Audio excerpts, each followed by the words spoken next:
Baik, kita lanjutkan setelah tadi membahas mengenai operasi himpunan terakhir. Nah, bagaimana menentukan daripada ruang sampel ini terkadang menjadi suatu masalah, gitu ya.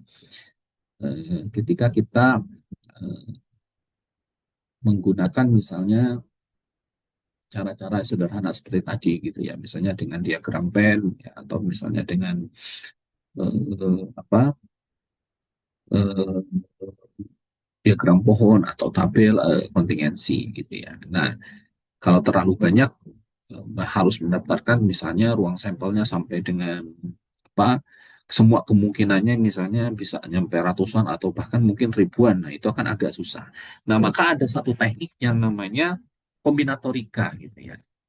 Jadi atau kombinatorika ini adalah teknik menghitung eh, semua kemungkinan dari titik-titik sampel yang diperoleh dari eh, eksperimen statistika ya atau percobaan statistika. Nah, ada tiga teknik yang umum gitu ya. Jadi ada aturan mencacah secara fundamental, jadi bisa menggunakan perkalian atau faktorial. Ada aturan permutasi dan juga ada aturan kombinasi gitu ya. Nah, yang pertama adalah aturan perkalian gitu ya. Nah, aturan perkalian ini bila ini bisa dibagi dengan eh, sekian operasi yang bisa dilakukan ya. Satu operasi bisa dilakukan dengan N1 cara, operasi kedua misalnya N2 cara, sampai dengan operasi yang ke K itu NK cara, maka semua kemungkinan titik sampelnya itu adalah akan ada sebanyak, atau semua kemungkinan itu akan ada sebanyak N1 kali N2 sampai dengan NK cara. Itu ya. Nah, kemudian faktorial, jadi ini kita sudah mengenal gitu ya, N faktorial ini adalah N kali N1 kali N minus 1 kali N minus 2 sampai dengan kali 1 itu ya. Sebagai contoh, mobil ini ada dua pilihan, transmisi dengan sunroof. Nah, berarti ada eh, apa pilihan di sini itu adalah operasinya gitu ya. Operasi pertama milih berdasarkan transmisi, operasi kedua milih dengan atap. Nah, operasi pertama itu hanya ada dua cara atau ada dua pilihan. Berarti N1-nya dua itu. Operasi kedua memilih atap hanya ada dua cara tanpa atap dengan atap. Nah, berarti ada berapa kemungkinannya? Operasi satu ada dua, operasi dua ada dua. Berarti sebanyak N1 kali N2. Berarti dua kali dua ya. Maka akan ada sebanyak empat.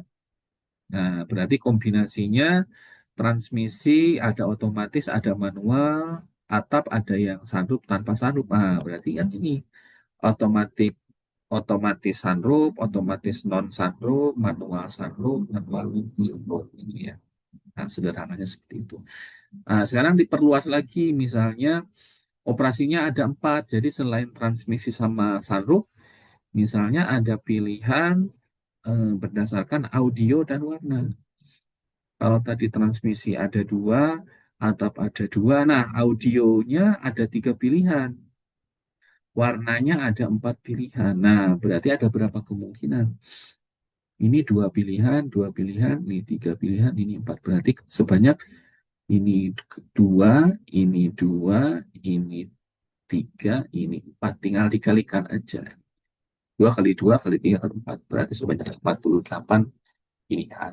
Nah, contoh yang umum dalam kehidupan sehari-hari, misalnya kalau kita pergi makan ya ke nasi Padang, warung makan Padang, misalnya. Nasinya pilihannya bisa sama sumber apa karbohidratnya, misalnya ada nasi kan gitu ya, ada mie, eh, operasi protein, ada daging ayam, ada daging sapi, ada ikan, misalnya ada telur, operasi sayur, misalnya ada sayur apa nangka, ada daun eh, singkong dan seterusnya misalnya. Nah, sehingga ini ada 48 jenis pilihan itu tadi ya. Oke, jadi aturan kalian kalau dibuatkan diagram pohon nanti akan seperti ini gitu ya. Jadi Mulai dari yang paling sederhana tadi, transmisi ada dua, yang sunroof, ada yang mono, nah ini yang warna merah. Nah, kemudian permutasi ya. Permutasi itu apa? Jadi ini juga Anda tidak asing sebetulnya ya. Adalah susunan dari anggota suatu himpunan. Kita punya N gitu ya, himpunan yang ada dengan mengambil sekaligus baik sebagian atau seluruhnya sebanyak R dengan memberi arti. Jadi kita punya N himpunan gitu ya, anggota himpunan, kita ambil sebanyak R gitu ya. Nah, tapi di sini berlaku urutan ya. Jadi kalau berlaku urutan AB ini tidak sama dengan BA. Bisa semuanya atau bisa sebagian. Nah, kalau semuanya berarti nanti ada yang disebut sebagai permutasi menyeluruh. Jadi kalau misalnya ada 5, kita ambil 5. Nah, itu yang disebut sebagai permutasi menyeluruh yang gunakan aturan faktorial. Gitu ya. Kalau sebagai permutasi sebagian berarti tadi kalau misalnya N-nya ada 5, kita cuma ngambil sebagian. Misalnya kita cuma ngambil 3 gitu ya. Ada 3 orang, ada 5 orang, tapi kita cuma ngambil 3 sekaligus misalnya gitu ya dari 5. Nah, berarti nanti misalnya menggunakan pemisah. Kemudian ada melingkar, juga nanti ada pemisah berkelompok ya. Oke, kita coba bahas. Eh,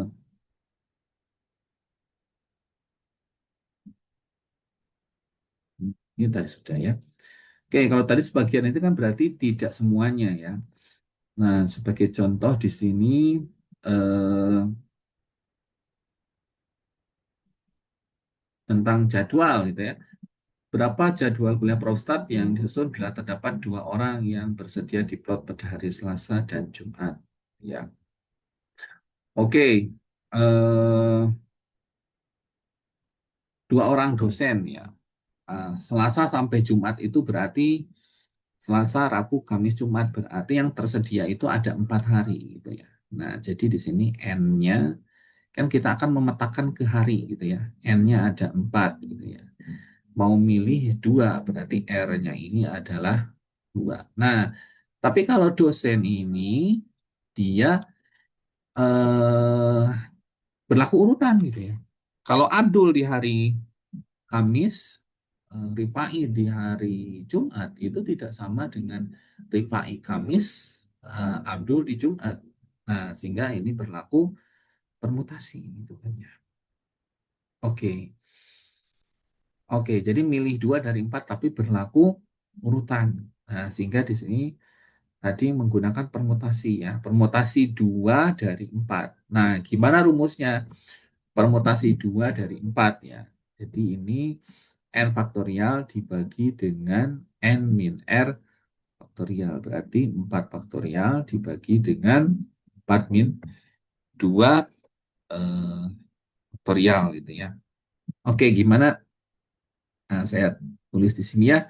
Berarti permutasi 2 dari 4. Ini apa? 4 faktorial dibagi dengan 4 min 2 faktorial. Oke, berarti ini 4 faktorial dibagi 2 faktorial gitu ya. 4 faktorial sendiri gimana tadi? 4 kali 3 kali 2 kali 1. Kalau 2 faktorial sendiri apa? 2 kali 1. Berarti ini coret-coret. Jadi 4 kali 3 ya. Jadi 12 gitu ya. Oke. eh, nah, kemudian kalau menyeluruh berarti ngambil semuanya ya. Eh, jadi kalau harinya Senin, Rabu, Kamis ada 3 dosen. Nah, berarti kalau ini semuanya diambil jadwalnya oleh 3 dosen itu ya. Ya udah berarti ini menggunakan faktorial ya. Berarti 3 faktorial ya. 3 faktorial, 3 kali 2 kali 1 sama dengan 6. Ya, ini gampangnya. Nah, kemudian ada permutasi melingkar ya. Kalau melingkar apa? Jadi kalau melingkar ini kita menyusun N anggota ke dalam satu lingkaran ya. Nah, misalnya ada 3 orang duduk dalam satu lingkaran. Jadi gimana posisinya? Oh, A, B, C, A, C, B. Nah, tapi di sini si A ini jadi patokan, misalnya dia menghadap ke utara. Jadi tinggal merubah posisi selain si A, misalnya. Ya. Oh, berarti ini ada sebanyak N-1 faktorial. Jadi kalau tadi ada 3, berarti 3 min 1. Jadi 2 faktorial. Kalau 2 faktorial, ya berarti ada sebanyak 2. Kalau ada 4 orang yang duduk, ya berarti eh, nah seperti ini ya. Tetap si A-nya mah jadi satu acuan gitu. Jadi tinggal posisi B, C, D aja yang berubah. Berarti di sini ada sebanyak 4 min 1 faktorial. 3 faktorial gitu ya. Kalau 3 faktorial, ya berarti 3 faktorial itu gimana? 3 kali 2 kali 1 ya, sama dengan 6 gitu ya. Jadi ada 6 kemungkinan posisi duduk di sini ya. Oke, nah kemudian eh, yang terakhir ada yang dinamakan dengan eh, permutasi melingkar, ya. Berkelompok, sorry. Ya, berkelompok. Nah, apa itu permutasi berkelompok? Jadi permutasi berkelompok ini menyusun n anggota, di mana ke n anggota ini dibagi menjadi n1, ya apa dibagi menjadi jenis satu sebanyak n1, jenis 2 sebanyak n2, dan jenis yang kekal sebanyak dengan nk. Nah, ada berapa cara? Jadi ada sebanyak n faktorial dibagi n1 faktorial, n2 faktorial sampai dengan nk faktorial. Nah, contohnya di sini 7 orang ini dibagi ke dalam 3 kelompok. Ya, di sini ada ada 7 orang, berarti N-nya itu ada 7. Nah, dibagi ke dalam 3 kelompok atau 3 kamar, berarti nanti ada N1, ada N2, ada N3, gitu ya. Kamar 1, 3 orang, nah, berarti N1 3. Kamar 2 dan 3, 2 orang, masing-masing 2 orang. Nah, berarti N2, N3-nya 2. Ini kan jumlahnya 7 ya. 3 tambah 2 tambah 2. Oke, berarti kemungkinannya ada sebanyak n faktorial, berarti 7 faktorial dibagi n1 faktorial, 3 faktorial, n2 faktorial, 2 faktorial, n3 faktorial, berarti ini 2 faktorial. Nah, ini tinggal dicari aja ya. Berarti 7 kali 6 kali 5 kali 4 kali 3 faktorial dibagi 3 faktorial, 2 faktorial. Nah, ini coret, coret. Ini 4 dengan 2 faktorial, ini naik 2 gitu ya. Ini 6 dengan 2 berarti ini naik 3 ya. 7 kali 3, 21 kali 5, 120, eh 100, 7 kali 7 kali 3, 21 dikali 5 kali 2, 10, 10 kali 21, 210 ya. Oke, seperti itu ya. Kemudian nanti kita akan lanjutkan untuk yang eh, kombinasi ya.